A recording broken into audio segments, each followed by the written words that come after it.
Fala galerinha do Sai Capeta, trevosos e trevosas do meu canal. Aqui quem fala é o anti-hero do canal Aerolito. Vim dar continuidade ao meu relato, A Casa Assombrada em que Morei. Capítulo 3, 2 ou 3 dedos de prosa, a origem do mal na casa. Vamos lá?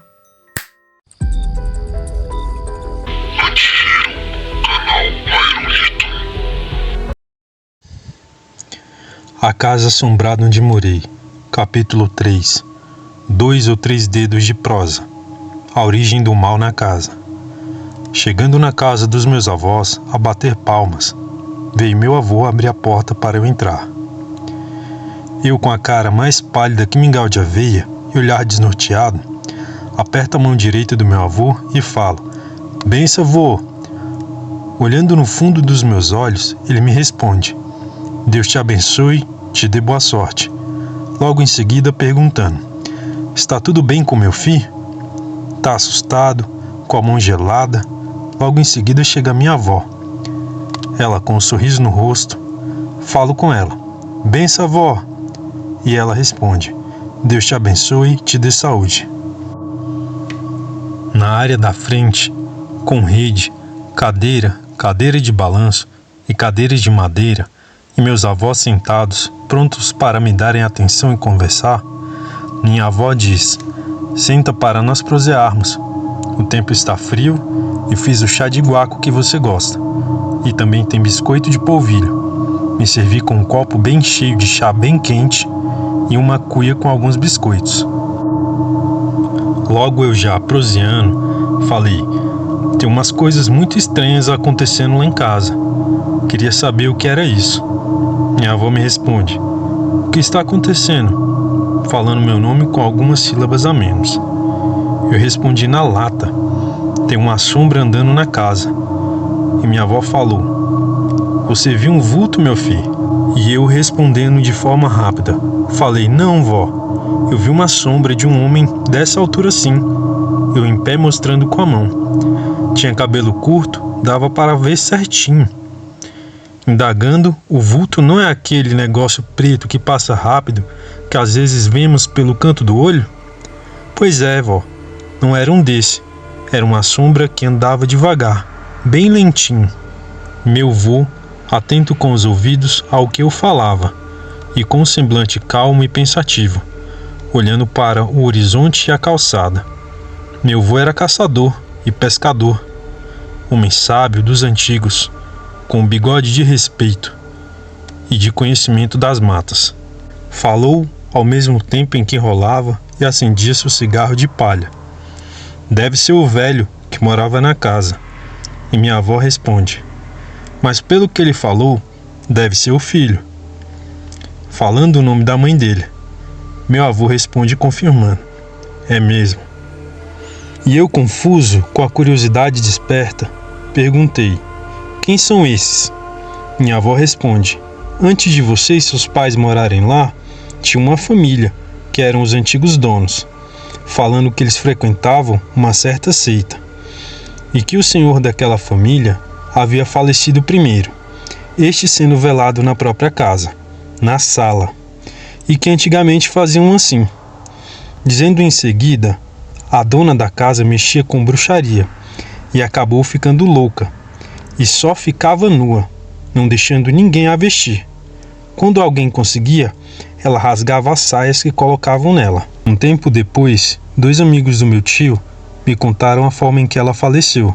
Falaram que um dia chegou um povo todos de roupa preta e que chegaram com uma coroa de flores de velório, a colocando-a na grade do portão dos fundos, em uma das hastes de metal que estava solta, e falando assim: "Ela é uma de nós, e de hoje ela não passa."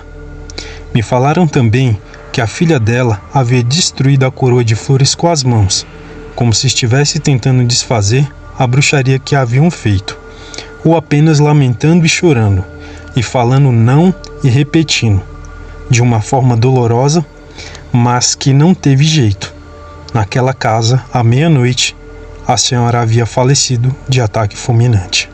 Minha avó falando: "A filha dela ainda é viva, e morava naquela casa dos fundos com o chão de vermelhão. Essa casa dos fundos estava fechada e nem mesmo meu pai tinha chave.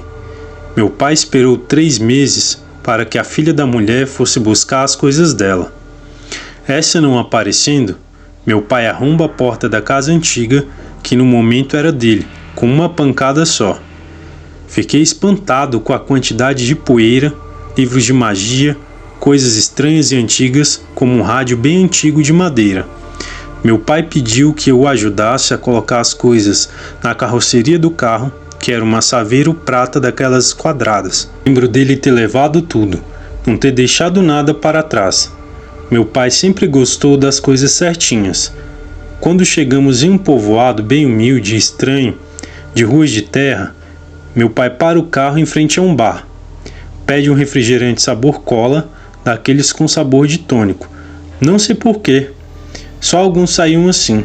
Entendedores das antigas entenderão. Meu pai havia telefonado com o seu celular e após isso jogado uma partida de sinuca.